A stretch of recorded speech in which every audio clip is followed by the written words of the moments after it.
Bonjour à tous, alors ça y est, c'est la conclusion aujourd'hui, c'est la quatrième et dernière vidéo sur la réalisation du diorama préhistorique.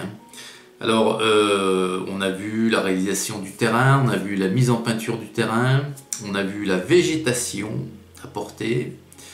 Et au jour d'aujourd'hui, c'est la quatrième et dernière partie, donc c'est les figurines, la peinture des figurines, la mise en place, et puis la présentation du duo, la présentation finale du duo complètement terminée. Alors j'aimerais bien que vous me donniez vos impressions en commentaire, vos impressions générales sur cette série de vidéos. Est-ce que, déjà d'une part, est-ce que vous avez trouvé ça intéressant? Est-ce que vous avez trouvé ça compréhensif? Est-ce que ça a aider certains d'entre vous sur la façon de faire certaines choses et est-ce qu'à l'avenir vous aimeriez que je réitère ce genre d'expérience sur un autre diorama? Voilà, j'attends vos réactions nombreuses et que de ce fait je pourrais en tirer une analyse et une conclusion de mon côté. Voilà. Alors, voilà, c'est tout ce que j'avais à vous dire. En attendant, je vous souhaite un très très bon visionnage. Surtout restez bien jusqu'à la fin, puisque c'est à la fin que je vous montre le diorama final sous différents angles, avec différents gros plans. Voilà. De cette façon, on voit mieux où se trouvent les figurines, l'action qu'elles sont en train de faire. Parce que, comme ça, en vue générale, au premier coup d'œil, on ne les voit pas forcément. Allez, eh bien écoutez, je vous souhaite une excellente journée à toutes et à tous. Salut!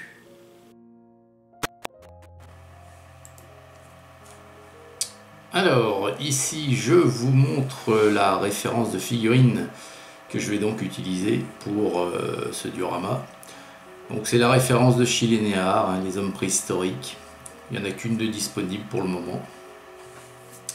Et puis là, la grappe à proprement parler. Voilà donc en détail toutes les figurines que je vais peindre pour ce diorama.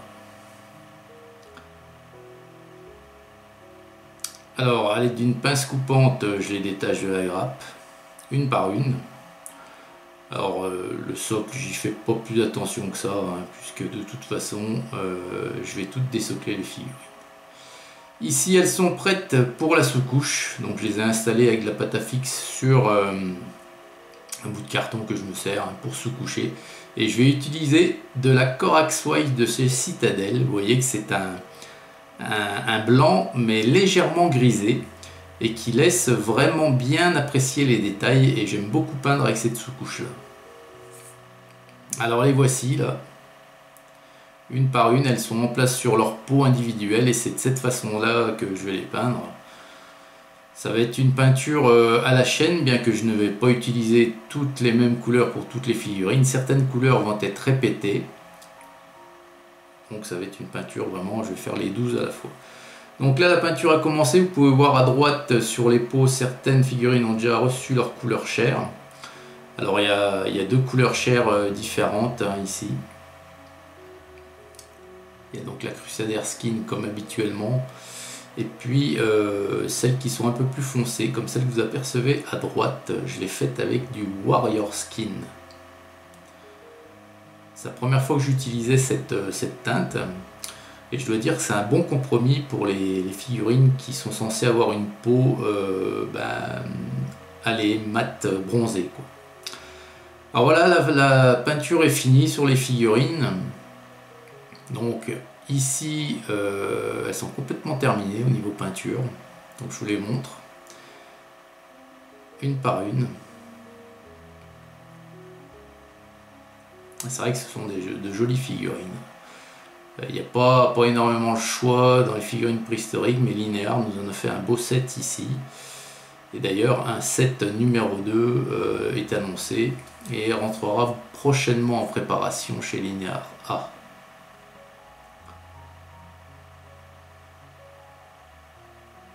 Voilà.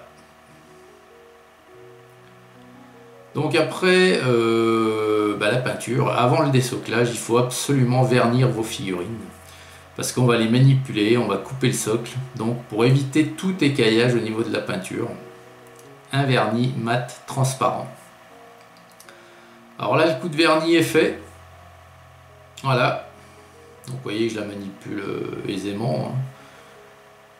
Et là, on va passer tout simplement, toujours à l'aide de ma pince coupante, au désoclage. Alors pour désocler, il n'y a pas 36 solutions. Je vous montre également le cutter, mais au final je ne l'aurais pas utilisé. Pour désocler, il faut couper. Voilà, il faut couper tout le tour afin d'ôter le socle, tout simplement, pour pouvoir inclure la figurine dans le décor sans l'épaisseur du socle. Voilà.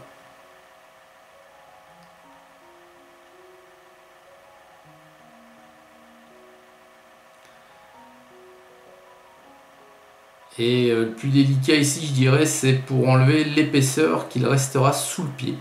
Voilà, parce que si vous êtes légèrement tordu, et vous allez couper le pied, tout simplement. Donc c'est là que c'est le plus, on va dire, le plus délicat. Alors là, c'est une double figurine, donc pareil.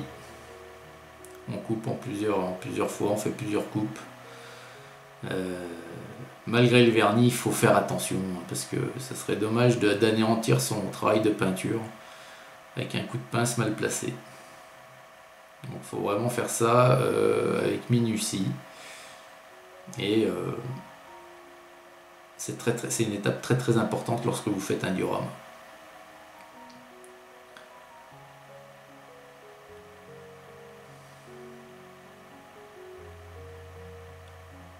Voilà, vous voyez là, sous le pied, c'est très délicat. Là, je regardais si elle tenait debout. Et voilà donc, une fois désoclé. Ce qu'il en reste, pas facile pour vous la montrer.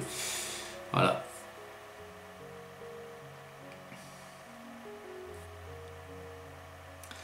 Alors là, voilà, elles sont toutes désoclées. Ici, c'est la dernière phase sur les figurines avant la mise en place. Et maintenant, écoutez, je vais vous laisser avec la présentation finale du duo. J'espère que cette série de vidéos vous aura plu. C'était beaucoup de montage, mais au final, je suis satisfait également. Donc, merci de me laisser vos commentaires nombreux pour me livrer vos impressions.